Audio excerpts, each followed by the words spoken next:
సుబ్రహ్మణ్యం మాట్లాడుతున్నానండి, కొగ్గూరు రైతునండి. ఈ సీజను స్టార్టింగ్లో ఇంటర్నేషనల్ మార్కెట్ డిసెంబర్, జనవరి, మే అని 5,000 నుంచి 6,000 దాకా ఉందండి సుమారుగా. ఆ టైంలో 500 రూపాయల దాకా కొనే అవకాశం ఉందండి. కానీ కంపెనీలు 350 ఆన్ సీజన్లో పెట్టిన రేట్ని అప్పుడు దాకా మెయింటైన్ చేసుకుంటూ వచ్చి పండగలో అవసరాలకు అమ్ముతారని చెప్పి అప్పుడు 500 ఉన్నా సరే 50 రూపాయలు పెట్టి 400 రూపాయలు చేసి మార్కెట్ చేసి కంపెనీ ఎప్పుడు కూడా చిన్న అవకాశం కూడా వదులుకోవట్లేదండి. రైతు దగ్గర ఏ రూపాయి వచ్చినా బాగా సున్నితంగా ప్రతి రూపాయిని ఎలా తినాలనే ఉద్దేశంలోనే స్టెప్స్ వేస్తుందండి. అలా మార్కెట్ పెట్టడం జరిగింది. అప్పుడు కూడా 100, 150 రూపాయలు ఈ సీజన్లో కూడా దోచుకుంటాం జరిగింది. ఆ తర్వాత ఇంటర్నేషనల్ మార్కెట్ పడిపోవడం జరిగితే నేను ముందే వీడియో చేసి పెడుతున్నాను. ఎందుకంటే రైతులు అపోహపడుతున్నారండి. కంపెనీ తగ్గించినప్పుడల్లా కూడా రైతు వెళ్తే తగ్గించాడని రైతులు అపోహ ఉందండి. దాని గురించి ముందు వీడియో చేస్తున్నాం. వాళ్ళు తగ్గించేస్తారో నేను చెప్పింది వాళ్ళు తగ్గించరండి. వాళ్ళు లాభాల కోసం, ఆ కంపెనీ లాభాల కోసం వాళ్ళు తగ్గించుకున్నారు.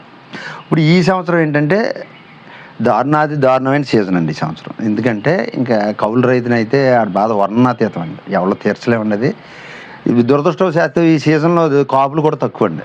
నేను విపరీతమైన ఈ చలి గురించి, విపరీతమైన టెంపరేచర్ దానికి సరిపోకని నేను అనుకుంటున్నాను. అభిప్రాయం దానికి నాకు టెక్నికల్గా తెలీదు. నేను నా ఉద్దేశం చెప్తున్నాను మీకు. అది ఈ సంవత్సరం కాపు కింటా తగ్గి రేటు 200 రూపాయలు, 500 రూపాయలు ఉంటుంది అనుకున్న రైతు 200 తగ్గి అన్ని రకాలుగా నష్టపోయిన పరిస్థితిలో ఇప్పుడు ఉన్నాడండి.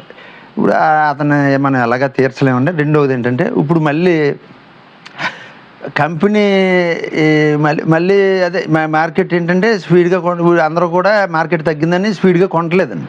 ఇప్పుడు మళ్ళీ కంపెనీ తగ్గితే మనం కూడా తగ్గించుకుందామని ప్రైవేట్ వాళ్ళు కూడా 10 రోజుల నుంచి వాళ్ళు వెయిట్ చేసుకుంటూ కూర్చుంటున్నారండి. వాళ్ళందరూ నలుగురు ఇదిగానే ఉంటున్నారు. రైతు దగ్గరికి వచ్చేటికి కష్టం మన నలుగురు పంచుకుని మన నష్టాన్ని భర్తీ చేసిన పొజిషన్ కనిపించట్లేదండి.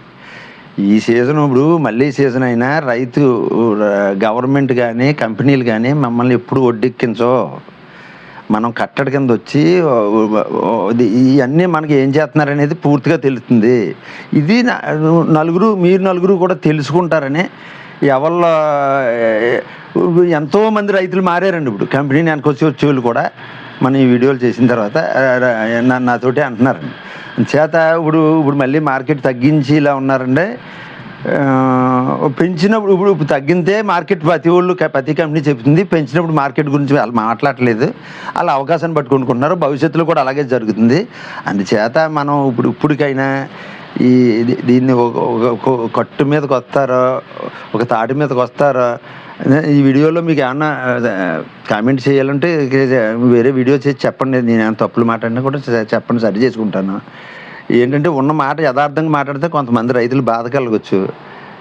కొద్దిగా కష్టమైన, నాకు కష్టమైన సీజనే, అందరికీ కష్టమైన సీజను అంటే అది తెలుసుకుంటారని చేస్తున్నాను. ఉంటాను. శుభ్రంగా.